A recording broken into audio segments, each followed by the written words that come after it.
can't help but thinking how instrumental Rosalie Bertel has been to my being a member of IICPH and to continue her work in terms of radiation and nuclear facilities, and that is the focus. Now, what I have today is a couple things. I will be talking and doing a minimalized slide presentation. For a number of years, well, actually fairly recently, years ago, some of you might know of Irene Koch from Durham Nuclear Awareness, who passed away tragically, had developed a map of hot spots on the Great Lakes.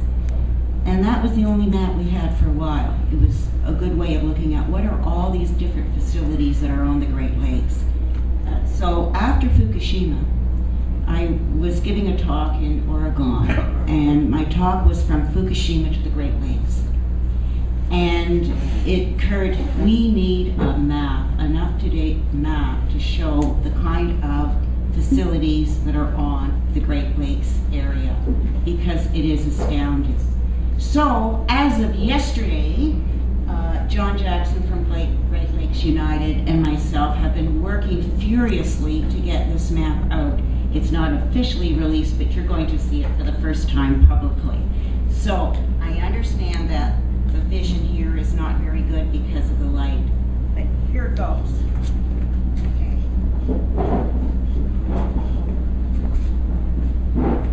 Can you see it okay? No. No. Is it really difficult to, it's not very good here. Okay. We have a poster. Actually, what I'm going to ask you to do right now, I don't know if you can see it. Gord, I think they're going to see the coloring at least better. If we just briefly show in the breakout section, this is what we have. And you'll have a better chance to see it closer. I'm sorry, that the map has been, but I'm going to have to work with this map right now, if you don't mind, with what it is, because that's what I was prepared to do.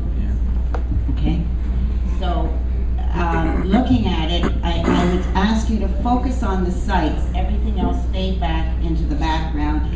And at some point, I think the impressions, as my son says, if this were a placemat on somebody's table to eat with, they'd say, what's going on here? Because there are so many sites in so many condensed locations where there's so many.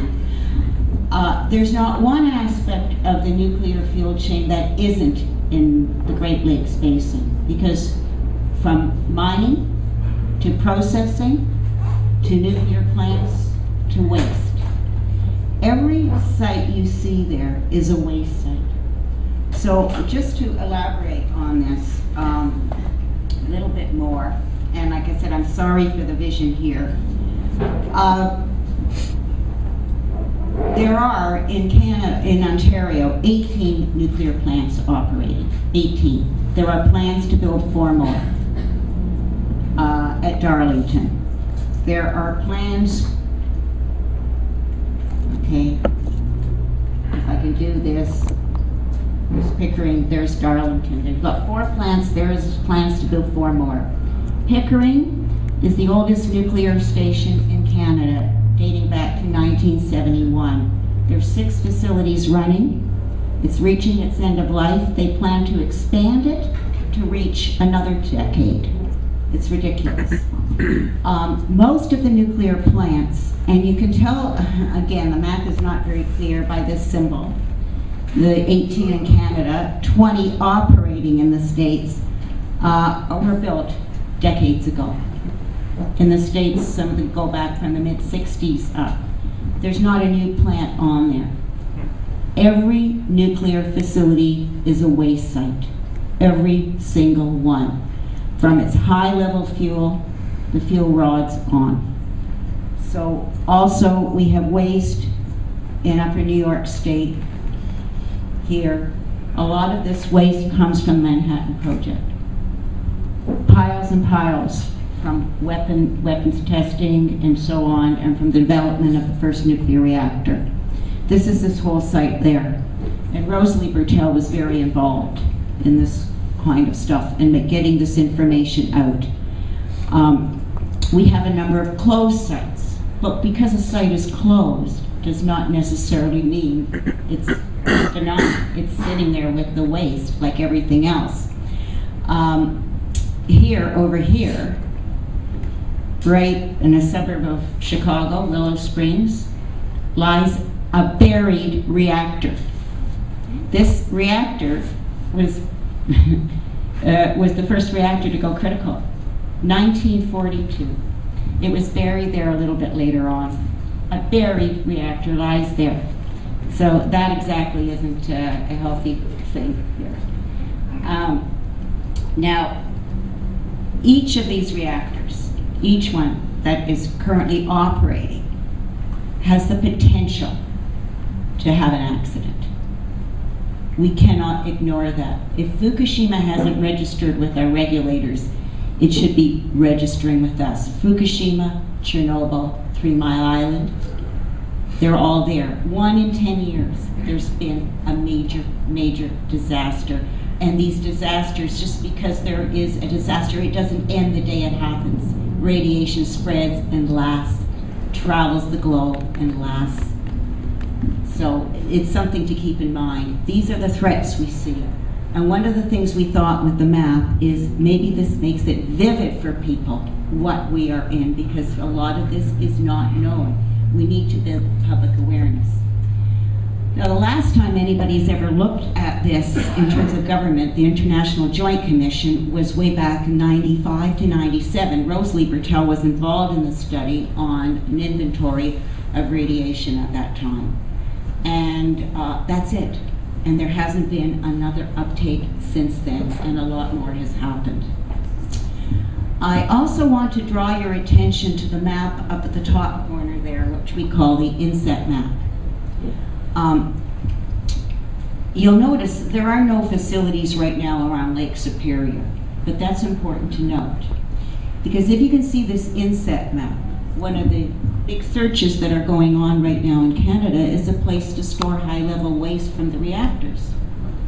And so far, 21 communities have come forward as willing hosts to investigate whether they want to store this waste, on the promise of jobs and a better economy by storing high-level radioactive waste.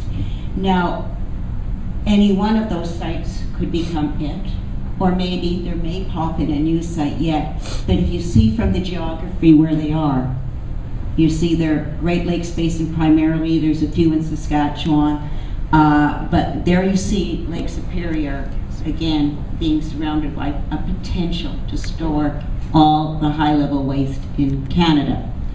But because it's also on the Great Lakes, and the United States doesn't have a solution yet for its storage, like Yucca Mountain is on hold, is there a potential that we get to store waste from the United States as well? Many of us are fighting this idea of storing in a deep repository, and including IICPH. There's several groups that are united in this. And we're trying to get words out to communities there about the dangers that this poses.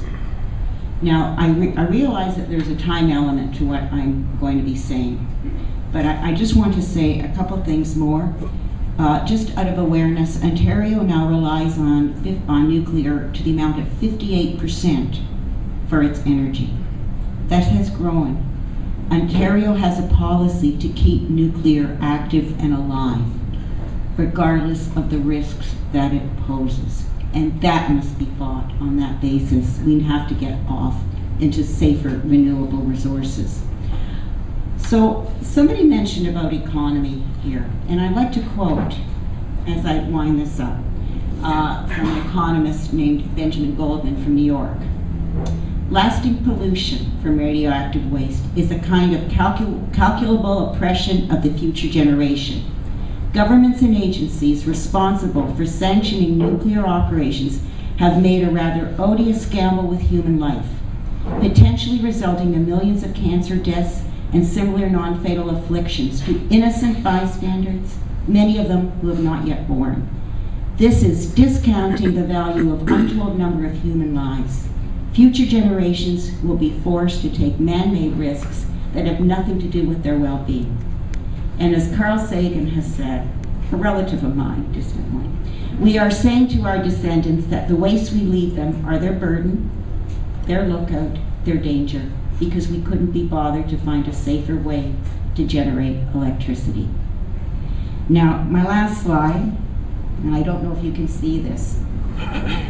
The world's first nuclear reactor. This is sitting on this plot of land just outside Chicago at this buried reactor. This is this buried reactor site. And I saw this YouTube of this guy running around with his Geiger counter to say, this stuff is still ticking along. The reactor must have been underground, but I thought it was, if I can read it, it was rebuilt. The first reactor was rebuilt in 1943 after its initial operation at the University of Chicago. This reactor is the first heavy water moderated reactor. Okay, and this site is now part of a park where you can go and frolic. So, and this shouldn't be the case. We don't want this.